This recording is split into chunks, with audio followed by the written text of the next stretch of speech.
Hello friends, welcome back to the Gyan simplify YouTube channel. ఈ video article సిరీస్లో భాగంగా part 2లో ఉన్నటువంటి ఆర్టికల్స్ 5 నుంచి 11 వరకు తెలుసుకుందాం. పార్ట్ 2 అనేది ఇండియా యొక్క సిటిజన్షిప్ గురించి తెలియజేస్తుంది. సిటిజన్షిప్ అంటే తెలుగులో పౌరసత్వం అని అంటాం. ఇందులో 5వ ఆర్టికల్ వచ్చేసి రాజ్యాంగం అమల్లోకి వచ్చినప్పటి పౌరసత్వం గురించి తెలియజేస్తుంది. ఈ ఆర్టికల్ పౌరసత్వం అనేది ఈ 3 ఫార్మాలిటీస్లలో ఏదో ఒక ఫార్మాలిటీ చేసినట్లయితే వారికి ఈ పౌరసత్వం అనేది దక్కుతుంది. అందులో మొదటగా ఎవరైతే పౌరసత్వం కోసం అర్జీ పెట్టుకుంటారో వారు భారతదేశంలో స్థిర నివాసులై ఉండాలి, లేదా భారతదేశంలో జన్మించిన వాడై ఉండాలి. అలా కాని పక్షంలో తల్లిదండ్రులు మరియు తాత ముత్తాతల జననం అనేది మన భారతదేశం నందు కలిగి ఉండాలి. అదేవిధంగా అలా కాని పక్షంలో మన రాజ్యాంగం అమలులోకి వచ్చిన సమయం కంటే 5 సంవత్సరాల కాల వ్యవధి మన భారతదేశంలో ఉన్నట్టయితే వారికి ఈ పౌరసత్వం అనేది దక్కుతుంది.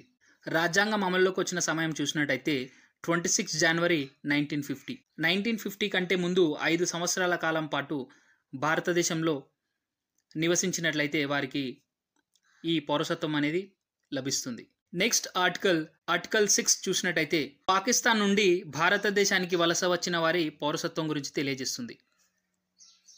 ఇందులో వీరు 2 క్రైటీరియాలు ఫుల్ఫిల్ చేసినట్టయితే వారికి ఈ పౌరసత్వం అనేది లభిస్తుంది. ఏ వ్యక్తి అయితే పాకిస్తాన్ నుంచి ఇండియాకి వలస వచ్చారో వారి జననం లేదా వారి తల్లిదండ్రుల జననం లేదా వారి తాత ముత్తాతల జననం మన భారతదేశంలో కలిగి ఉండాలి. అదే సమయంలో ఆ వలసలను చూసి అప్పటి గవర్నమెంట్ 19 జూలై 1948లో ఒక పర్మిట్ సిస్టమ్ అనేది ఇంప్లిమెంట్ చేసింది. దీని ద్వారా ఎవరైనా వ్యక్తి ఒక దేశాన్ని వదిలి ఇంకో దేశానికి వెళ్ళడానికి ఆ దేశ గవర్నమెంట్ నుండి పర్మిషన్ తీసుకోవడం మ్యాండేటరీ పెట్టడంతో మన భారతదేశంలో మ్యాండేటరీగా పెట్టడం అయితే జరిగింది. దీని ప్రకారం ఈ 19 జూలై 1948 కంటే ముందు ఎవరైతే భారతదేశంలో స్థిర నివాసం ఉన్నారో వారికి రాజ్యాంగం అమల్లోకి రాగానే వారికి పౌరసత్వం అనేది ఇచ్చేశారు. కానీ ఎవరైతే ఈ 19 జూలై 1948 తర్వాత వచ్చారో వారు మన దేశంలో 6 నెలల పాటు నివసించి ఉండాలి. అదేవిధంగా ఒక సిటిజన్గా రిజిస్టర్ అయి ఉండాలి మన భారతదేశంలో. ఆ విధంగా చేసిన తర్వాతే వారికి ఈ 1950లో పౌరసత్వం అనేది ఇవ్వడం జరిగింది. ఇకపోతే నెక్స్ట్ ఆర్టికల్ 7 పాకిస్తాన్కు వలస వెళ్ళిన వారి పౌరసత్వం.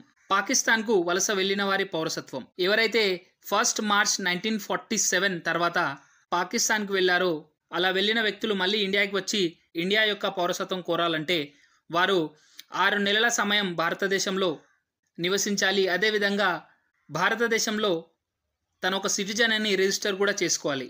ఈ విధంగా చేసినట్లయితే వారికి రాజ్యాంగం అమల్లోకి రాగానే ఈ పౌరసత్వం అనేది అందింపబడుతుందని ఈ ఆర్టికల్ 7 చెప్తుంది. ఇకపోతే నెక్స్ట్ ఆర్టికల్ 8 చూసినట్టయితే భారతదేశం బయట నివసిస్తున్నటువంటి భారతదేశ సంతతి మరియు వారి పౌరసత్వం గురించి తెలియజేస్తుంది. ఎవరైతే మన భారతదేశాన్ని వదిలి ఇతర దేశాలలో నివాసం ఉంటున్నారో వారు మన భారతదేశంలో పౌరసత్వం కోరాలంటే ఆ వ్యక్తి మరియు వారి తల్లిదండ్రులు వారి తాత ముత్తాతల జననం అనేది మన భారతదేశంలో పుట్టి ఉండాలి.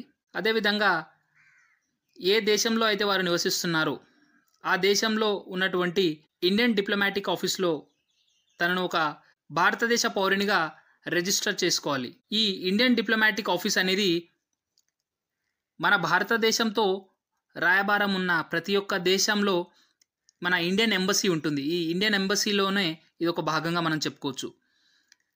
ఈ ఇండియన్ డిప్లొమాటిక్ ఆఫీస్లో వెళ్ళి తనను తాను ఒక భారతదేశ పౌరునిగా రిజిస్టర్ చేసుకోవాలి. ఈ విధంగా చేసుకున్న ఎడల వారికి ఈ ఆర్టికల్ 8 అనేది భారతదేశ పౌరసత్వం అనేది అందిస్తుంది.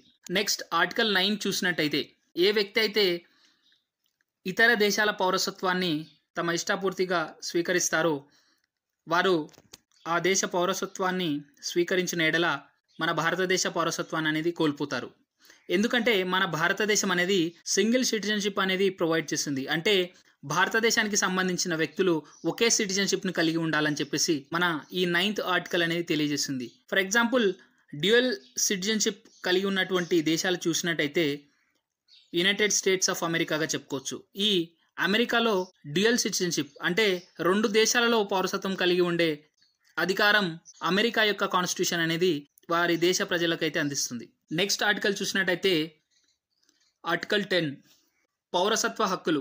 ఇందులో ఆర్టికల్ 5, 6, 7, 8, 9ల ద్వారా అందినటువంటి పౌరసత్వం అనేది శాశ్వతంగా ఉంటుందని చెప్పేసి ఈ ఆర్టికల్ 10 అనేది తెలియజేస్తుంది. ఇందులో ఇక్కడ నివసిస్తున్నటువంటి ప్రజల యొక్క పౌరసత్వాన్ని తొలగించాలన్నా మరియు దాంట్లో ఏవైనా మార్పులు చేయాలన్నా ఈ ఆర్టికల్ 10 అనేది పార్లమెంట్కి పూర్తి అధికారాలను అయితే ఇవ్వడం జరిగింది. ఇకపోతే నెక్స్ట్ ఆర్టికల్ 11 చూసినట్టయితే సిటిజన్షిప్ యాక్ట్ ద్వారా ఫర్దర్ సిటిజన్షిప్ మ్యాటర్స్ అనేటివి డిసైడ్ చేయడానికి పూర్తి పవర్స్ అయితే పార్లమెంట్కి అందజేసింది. దీని ద్వారా పౌరసత్వానికి సంబంధించి పార్లమెంట్ అన్ని నిర్ణయాలు తీసుకోవడానికి ఇది పూర్తి అధికారాన్ని ఇస్తుంది. ఫ్రెండ్స్, మీకు ఈ వీడియో ఇన్ఫర్మేటివ్గా అనిపిస్తే please do like the video. ఇలాంటి ఎడ్యుకేషనల్ కంటెంట్ వీడియోస్ ఫర్దర్ మీరు కావాలనుకుంటే please do subscribe my channel and hit the bell icon button. Thank you.